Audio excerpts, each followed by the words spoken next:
ആരും പേടിക്കണ്ട, അവിടെ പോകുന്ന വഴി കൂടെ ഒരുത്ത് കളിപ്പിക്കാൻ വേണ്ടി നിന്നായിരുന്നു. എന്തോ ഫാമിലി പ്രശ്നം തോന്നുന്നു, അടുത്ത് തന്നെ അവൻ്റെ ഫാമിലിയൊക്കെ ഉണ്ടായിരുന്നു. അപ്പോൾ നമ്മളിപ്പോൾ പോയിക്കൊണ്ടിരിക്കുന്നത് മസനഗുഡി മുതുമല വഴി നേരെ ബന്ദിപ്പൂർ ഫോറസ്റ്റിലേക്കാണ്. അത് കഴിഞ്ഞ് സൂര്യകാന്തി പാടങ്ങൾ കാണാൻ വേണ്ടിയിട്ട്. അതിൽ കൂടെ നമ്മൾ മാനുകളും ആനകളും കാട്ടുപോത്തിൻ്റെ കാഴ്ചകളൊക്കെ ഉണ്ട്. നേരെ നമ്മൾ കിടക്കുന്നത് കർണാടക സ്റ്റേറ്റിലേക്കാണ്. അത് കഴിഞ്ഞതും ഒരു കരിക്ക കുടിച്ച് എവിടെയെങ്കിലും ഫുഡ് കഴിക്കാൻ വേണ്ടി ആലോചിച്ചു. കർണാടക ഫുഡ് എന്തെങ്കിലും കഴിക്കാൻ വേണ്ടിയിട്ടാണ് പോയത്. അവസാനം അതൊന്നും കിട്ടിയില്ല.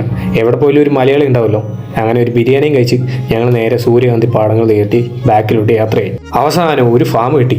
20 രൂപ എൻട്രി ടിക്കറ്റ് കൊടുത്ത് ഉള്ളിൽ കയറി ആവശ്യത്തിനുള്ള ഫോട്ടോസ് എടുത്തു.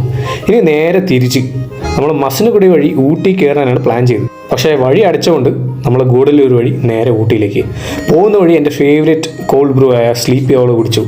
പക്ഷേ എൻ്റെ പിള്ളേരാരും അത് ട്രൈ ചെയ്തിട്ടില്ല. മധുരം ഇല്ലാത്തതുകൊണ്ട് ഒരുത്തിനും അത് ഇഷ്ടപ്പെട്ടില്ല.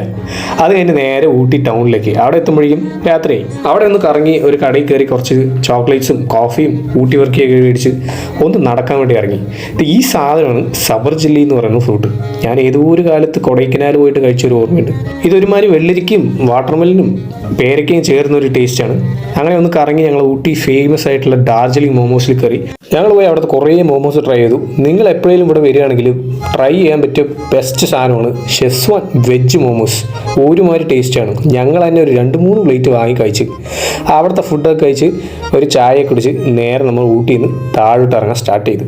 എപ്പോഴേലും രാത്രി ഊട്ടിയിൽ പോയിട്ട് തിരിച്ചു വരികയാണെങ്കിൽ മേട്ടുപ്പാളയം വ്യൂ പോയിന്റ് എന്നുള്ള ഈ ഒരു വ്യൂ ഒരിക്കലും മിസ്സാക്കാൻ പറ്റില്ല. അത്ര അടിപൊളിയായിരുന്നു.